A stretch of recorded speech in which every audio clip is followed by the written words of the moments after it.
Vous vous demandez comment améliorer la communication avec votre enfant et développer une écoute bienveillante. Vous cherchez des conseils pratiques pour renforcer votre relation parent-enfant? Prenons le temps d'approfondir 4 clés essentielles de la communication bienveillante pour améliorer l'écoute de votre enfant. Bonjour chers parents, mon nom est Kim d'Éducamour. Ma mission est d'être le phare qui guide les parents capitaines à devenir compétents et capables de naviguer avec assurance à travers les comportements difficiles de leur enfant à la maison. Votre destination est de libérer son plein potentiel pour sa réussite scolaire et sa vie future aussi. Et en parlant de plein potentiel, j'ai créé une masterclass pour vous, chers parents. Prépare ton enfant préscolaire à lire et à écrire. Les clés pour surmonter les défis de la maternelle. Et dans cette masterclass, je vous parle de 3 problèmes majeurs que l'on retrouve chez les jeunes enfants quand ils ne sont pas préparés à la littératie. 5 étapes essentielles pour une préparation ultime et 12 stratégies gagnantes pour que ton enfant ait une longueur d'avance. En tout, je pense que ça fait une vingtaine de clés que je vais vous offrir dans cette masterclass. Le lien est en dessous de la vidéo. Si vous êtes parent, éducateur ou toute personne s'occupant d'enfants, cette vidéo est faite pour vous. Nous allons explorer ensemble des méthodes simples et bienveillantes pour favoriser une communication ouverte et harmonieuse avec vos tout petits.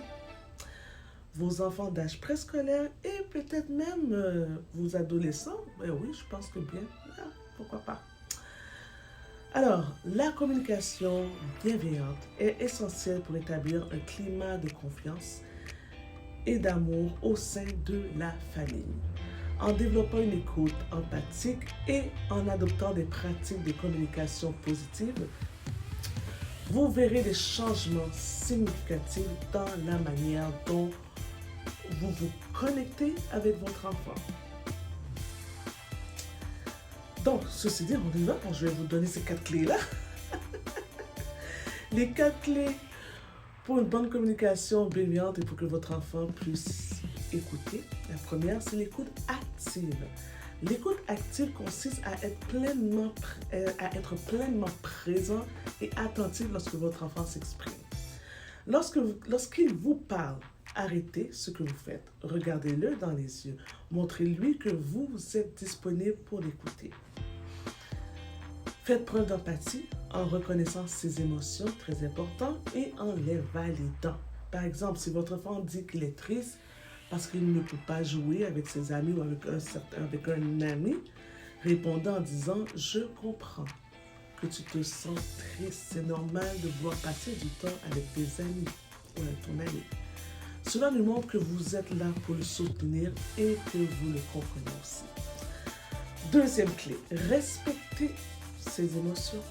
Les émotions de votre enfant sont réelles et importantes. Même si elles peuvent sembler démesurées ou irrationnelles parfois, évitez de minimiser ou de rejeter ses sentiments en lui disant de ne pas pleurer, arrête de faire ça, ou ne pas être en colère, arrête d'être fâché. Au lieu de cela, reconnaissez ses émotions et encouragez-le à les exprimer. Cela lui permettra de se sentir compris et accepté, ce qui renforcera votre lien émotionnel avec lui. Troisième, parlez avec bienveillance. Choisissez vos mots avec soin lors des interactions avec votre enfant. Évitez les critiques, les jugements et les remarques négatives. Optez plutôt pour un langage positif et encourageant. Par exemple, au lieu de dire « tu es toujours désordonné », essayez de dire « je sais que tu fais de ton mieux pour ranger tes jouets et je suis sûre que tu peux y arriver avec un peu d'aide ». Cela crée un environnement de soutien et de compréhension qui encourage votre enfant à s'ouvrir à vous. C'est ça l'affaire, la clé là-dedans. OK? Il peut s'ouvrir à vous. 4. Comprendre ses besoins. Chaque enfant est unique et a des besoins différents. Prenez le temps de comprendre les besoins spécifiques de votre enfant et adaptez votre approche en conséquence. Soyez ouvert à la communication et à l'expression de ces besoins, qu'il s'agisse de besoins physiques, émotionnels ou sociaux. En comprenant et en répondant à ces besoins, vous lui montrez qu'il est important pour vous et que vous êtes là pour le soutenir. En pratiquant ces clés de la communication bienveillante au quotidien, vous développerez une relation de confiance avec votre enfant, favorisant ainsi une meilleure écoute et une meilleure compréhension mutuelle.